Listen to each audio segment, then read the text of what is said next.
Team 709 here on the No Limit YouTube channel for this week's Deck Doctor segment. This week we will be covering the TheUnfair's Psychic Artifact Traptrix deck, as he's apparently dubbed it. So it kind of makes sense considering there's, artifacts, psychics, and Traptrix monsters in the deck. So yeah, I figured this would be something that's definitely different, something that I don't think I've seen anyone ever do. So it's something new kind of thing, so I figured I'd cover that, and I don't know what we're going to be doing over the whole Christmas season type of thing. I have to talk to Robbie about this. I think he wants to do like one video a week rather than the usual two, just because, holidays.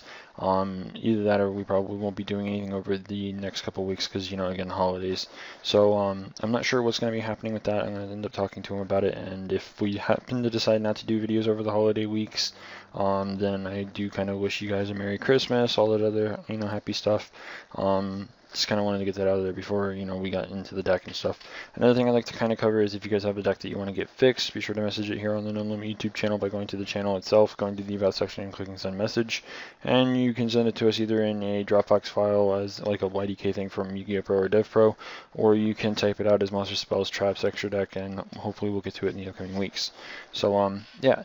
Anyways, TheUnfair's Psychic Artifact Traptrix deck, let's just get into this and then we'll get into the fixed build and kind of go from there. Starting off with the monsters, we have 3 Artifact Mortal Attack, 1 Artifact Beagle Attack, 3 Traptrix Melio, 1 Psyblocker, 3 Serene Psychic Witch, 1 Psychic Commander, 1 Esper Girl, 1 Psychic Jumper, and 1 Recover for the monsters. I like how it still says Resurrect Home for its little image on DevPro. Spells, we have 1 Mind Control, 3 Mystical Space Typhoons, 3 Artifact Movement, and 3 Emergency Teleports. For the traps, we have 2 Time Space Trap Hole, 3 Artifact Sanctum, 1 Bottomless Trap Hole, 2 Breakthrough Skills, 1 I almost said compulsory with the breakthrough, 1 Compulsory Evacuation Device, 3 Call of the Haunted, 2 Wiretap, and 1 Solemn Warning.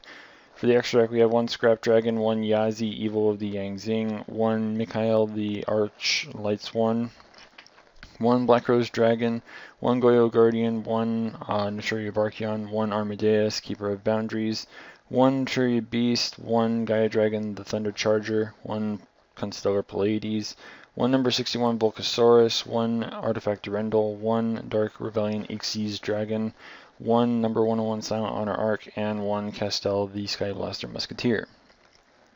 So that's the TheUnfair's build.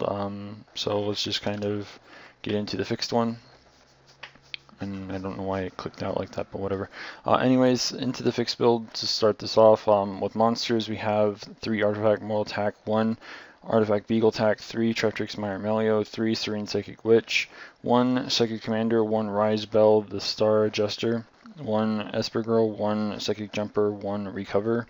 For the spells, we have 1 Mind Control, 2 Potted Duality, 3 Mystical Space Typhoons, 2 Artifact Movement, Movement, Artifact Ignition. I love how these images just like mess with me here because I kind of usually go off the images, but whatever, no one cares about that. Continuing on, we have 3 Emergency Teleports for the final spell. Traps, we have 2 Time Space Trap Hole, 3 Artifact Sanctum, 1 Bottomless Trap Hole, 1 Torrential Tribute, 2 Breakthrough Skills, 1 Compulsory Evacuation Device, 3 Call of the Haunted, and 1 Solemn Warning.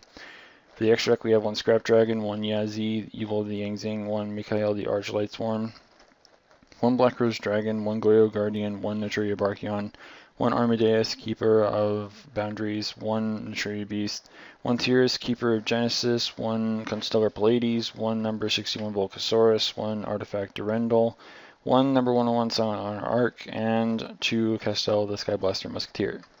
Not very many changes, as I'm sure people are capable of instantly noticing. From the main deck, we dropped the Psyblocker, 1 Artifact Ignition, and the 2 Wiretaps in favor of a Rise Bell, the Star Adjuster, 2 Pot of Duality, and the Torrential. First thing we're going to cover is Rise Bell. I don't really think that Psyblocker is something that you really want to play in the main deck. It seems like something that you might want to side instead. That gasp of air. But anyways, it seems like something that you would rather side in for games 2 and 3. That way you can kind of call their key cards once you know what deck they're playing. As for Rise Bell, it's something that can be universally played. It combos nicely with things like the Serene Psychic Witch, Emergency Teleport, and the Call of the Haunted.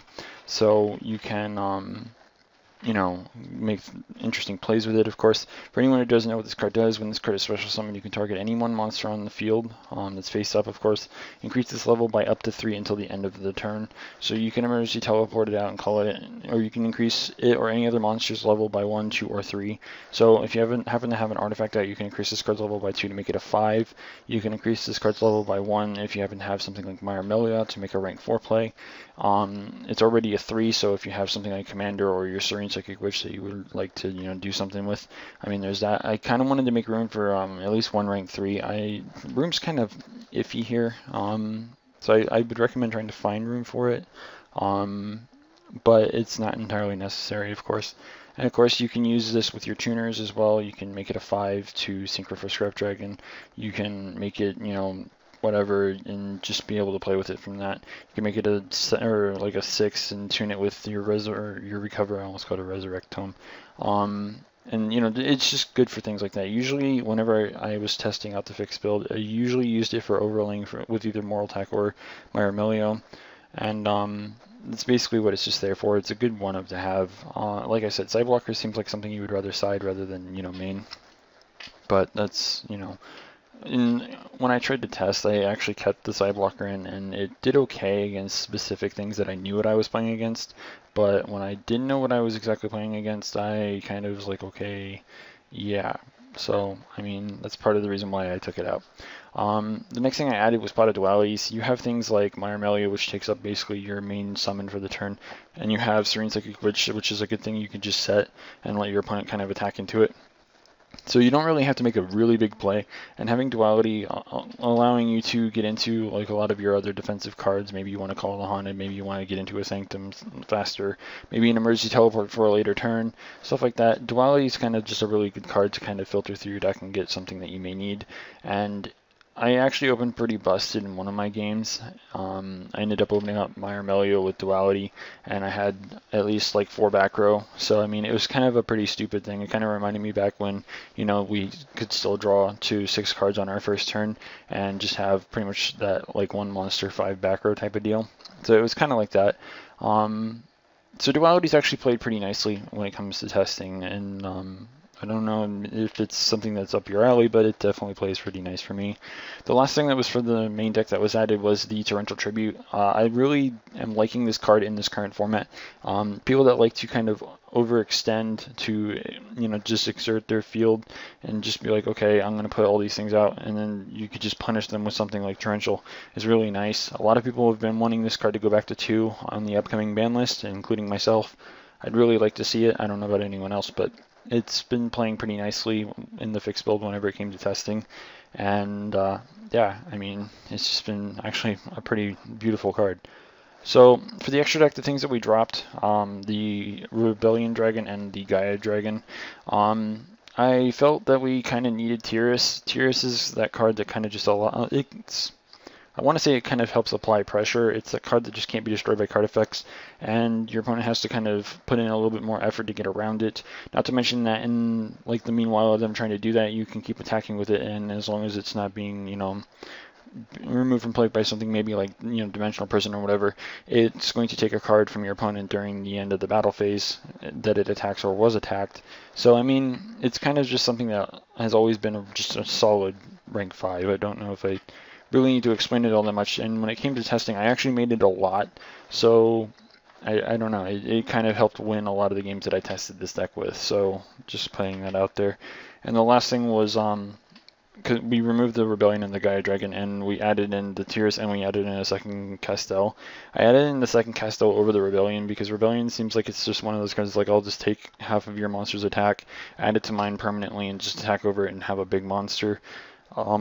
If usually whenever it comes to something like that, I feel like I need to make such a card to get over a threat, and Castel's basically the same as that. You can detach the 2 and get rid of the monster off the field entirely, or if it's just got more attack and you can get over it with, you know, a decent attacking monster that has, and that monster has low defense, you could just detach one and put it face down. So Castel just seems like it's a genuinely better card, at least whenever it comes to, you know, when I look at the deck and whenever I put it into practice and play it. Castel has played a lot better for me, so that's part of the reason why I dropped the Rebellion for the Castel. I don't know if I really need to explain much else. I do hope that the fixes work. I know there's not like major like Uber like everything's changed type of thing, but it plays pretty nicely. I actually do really like the deck. Part of me kind of wanted to add in a little bit more level 8 synchros. And again, there's the rank 3 thing. If you can find room for the rank 3, I do recommend it. So I mean, it's just the extra deck space is kind of always a problem, but when is it not whenever you only have 15 cards, really? I mean, I'm sure everyone can think of that one instance where they had more than 15 cards that they wanted to put in their extra deck, and they obviously couldn't. But yeah, so I do hope that the fixes work for the Unfair, and I do hope that, you know, everyone that tries either the fixed build or the original enjoys the deck, because I do like Psychics, I do like Traptrix, and I do like the artifacts. They're all like really cool archetypes, so kind of having all of them together in a deck is really cool. So, like I said at the very beginning, if you guys have a deck that you want to get fixed, be sure to message it here on the YouTube channel by going to the channel, going to the About section, clicking Send Message, and you can send us a Dropbox link that gives us a Yu-Gi-Oh! Pro or Dev Pro file for your deck. We can do it that way, or you can just type it out in Monster Spells, Traps, and Extra Decks, or yeah, Extra Deck, and hopefully we'll get to it in the upcoming weeks. So, yeah, be sure to do that. If you haven't already, don't forget to rate, comment, subscribe. And until next time, this is Team 709 signing out.